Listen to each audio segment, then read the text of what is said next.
Alright, well, my story begins with a bucket. A very distinct bucket with a blue lid on it. Because I remember seeing this bucket throughout my childhood. Even like when we had moved to different houses, there was that bucket. And so one time when I was getting ready for work, I went out to the garage to get my shoes. And I saw this bucket again. I was like, okay, like this is like, today's the day I'm asking what the heck this bucket is. And so I go back in the house to put on my shoes, and I ask my dad, what the heck is this bucket doing here? Like, it's always been with us. And he said, oh, it's your mother's wedding bouquet. And I was like, no way, can I see it? Like, it was just, it made sense why they had that bucket with the blue on it. So he showed me it, and he started talking about their wedding. And by mistake, he nonchalantly mentioned, oh yeah, and your brother was at the wedding. And I, in my naivety, never did the math, I never even thought about it. And so it was a huge, huge shock to me. And, you know, my father was sorry that he could see the shock on my face that I didn't know. And I remember driving to work, pretending, you know, it was no big deal. And I just started crying, weeping when I got to work, and I didn't really know why until my brother came home from on break from college, because my dad had told me that they had gone to Planned Parenthood, and they didn't go there for an abortion. They went there because they thought Planned Parenthood would help them plan for parenthood. And they got inside, and you know, they asked about what help they could receive, you know, like different resources, what you would expect from an organization with that name. And he said they kept on getting the runaround, and you know, my mom was talking to me about it too, and she said that they kept on pushing her to schedule an abortion. And they ended up getting to the director's office because they kept on saying, no, you know, like, we want this baby, we want this child. It's not a clump of cells, it's, you know, a human being. And, you know, they got nowhere with the director either. And my mom said that walking out, they handed her a slip with an appointment on it, despite them saying, you know, that they didn't want it, that they were not there for that reason whatsoever. And so when my brother came home from college on break, I remember he was just making a sandwich in the kitchen, but I was just sitting there gazing at him and thanking God for this beautiful life that is my older brother, and which subsequently brought my sister and I as well into being because of this family that was started with my brother. And just the runaround and the deception that places like Planned Parenthood are imposing on women. You know, they talk about women's rights and, you know, liberating the woman from, you know, her, I guess, sexuality. And I just think about if my parents didn't have that conviction going in, like so many girls today who are scared and frightened, don't know what to do. So many of them are being tricked into having abortions, and it's not liberating. You know, it's not setting the woman free. It's not solving a problem. It's creating another wound, and that has to be stopped. And that's why I'm pro-life. Fascinating things I found with Obamacare, especially with the most recent aspect with the HHS and all that part. Yeah. Is that there's such a unanimity among Christians, even among different, like, you know, Jews and Muslims. Everyone sees that it's an affront to just basic religious liberty or basic moral conscience. And so it's such a widespread and across the board agreement that this is wrong among different faiths. But yeah, I've yet to find the Catholic Church that we've walked into that doesn't have something about Obamacare or religious liberty or something like that, you know, up in the back or something like that. Even in the petitions, they always are praying for uphold religious liberty and stuff like that.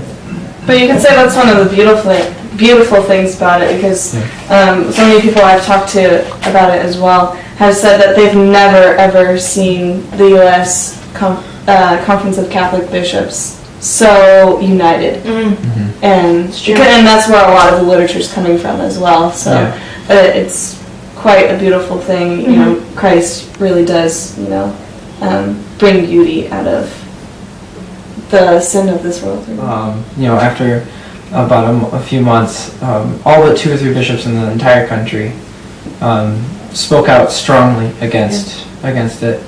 To see that's something that I never expected to see. It's beautiful. To see so many bishops agreeing that something is wrong and that it's something that deserves attention.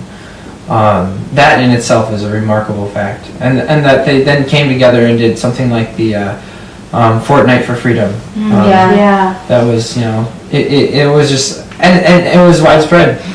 We can personally say that we saw in every church across the country. For 3 weeks, every priest that we came across talked about it, the Fortnight for Freedom, and so. And that's something you always wonder, because you always see only like your parish, and you wonder if other people are doing it. But like to see it in every church, parish, every day. Every day. I mean, we go to mass every day, and so at a different parish. 21 different parishes over 3 or 4 different dioceses. We saw all talking about the Fortnight for Freedom. All united. Yeah, it's unity, and it's something like it's beautiful to see. I've been really pleased with the response. And with regard to that, I think it's really helped to wake Catholics up to the challenge of the Christian life. Really, our priest today had that in his homily. That that is our main challenge, to stand up for what it is to be Christian. And so I think this whole Obamacare issue is definitely waking Catholics up across the board. So, as a rule, if we see a thrift store, we stop. This is a rule that I've, imposed, at least when I'm with the group. If we see a thrift store, we will stop and, look for funny shirts, or cool pants, or anything, because it's always like $1 or $2. And it's a fantastic way to build the funniest wardrobe possible. And so, as a rule, I've picked up a couple items of clothing that I'm really proud of this summer, and so. Like the hat you've been wearing. No, that one actually. Thanks, Mario.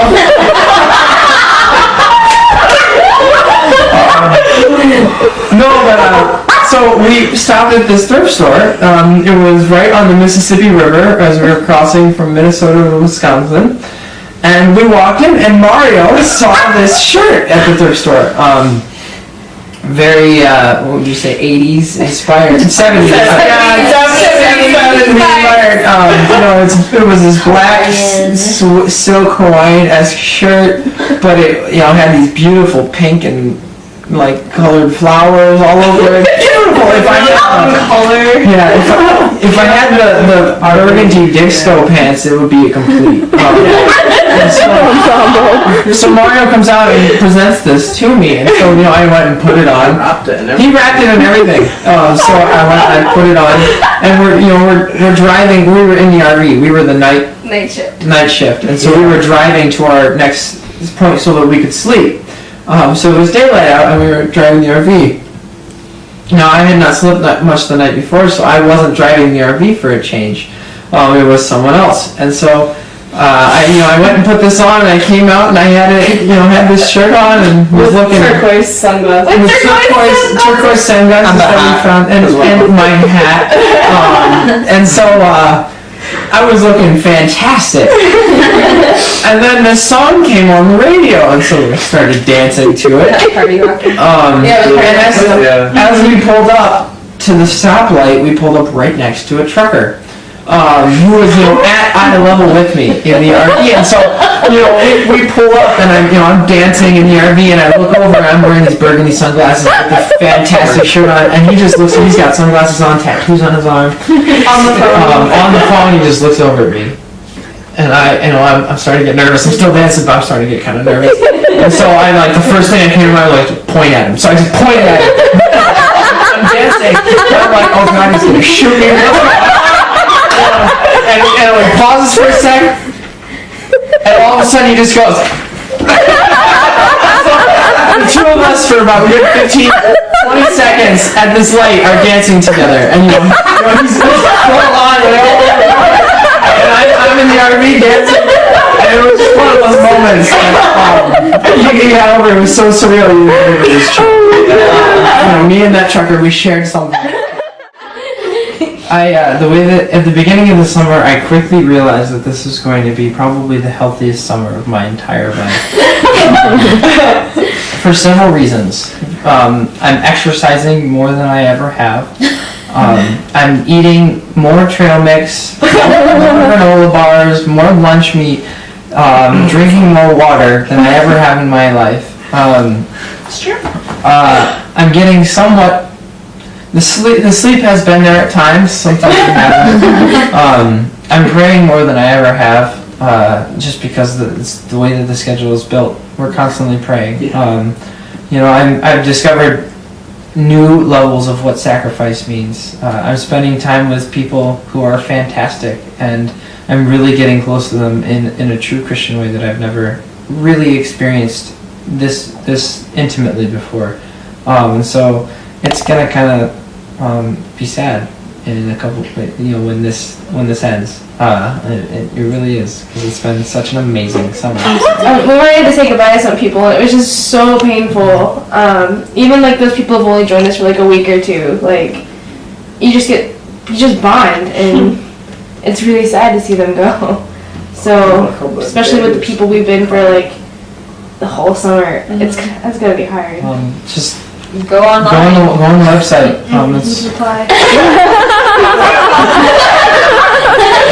They go on crossroadswalk.org. Any questions that they have about Crossroads can be answered, or they can call the office and give any questions and apply and all that You have stuff. to be 18 and older. Well, and not even necessarily. Yeah. A parental Let's just say directive. between the ages of 18. Oh, That's yeah. what it says officially. It's officially between the ages of 18 and 30, but we've already had 4 individuals older than that join us. And, and another one, we'll have a priest joining us next week who's older. So we've had 4 people already who have joined us who are, 5 who have joined us who are older than that. And we've met some people who are planning on doing it next year who are younger than that. So it really, it's 18 to 30 with exceptions. You have to be somewhat healthy. You have to be able to do it. Really just pro-life. You gotta be pro-life. Yeah. Really what the church teaches. Yeah. All the major issues. So, and as long as you do, you'll be fine. Reason for your life, but your heart will never beat. May the tears fall down, let them soften this ground. May our hearts be found. God, forgive us now. Oh, what have we lost?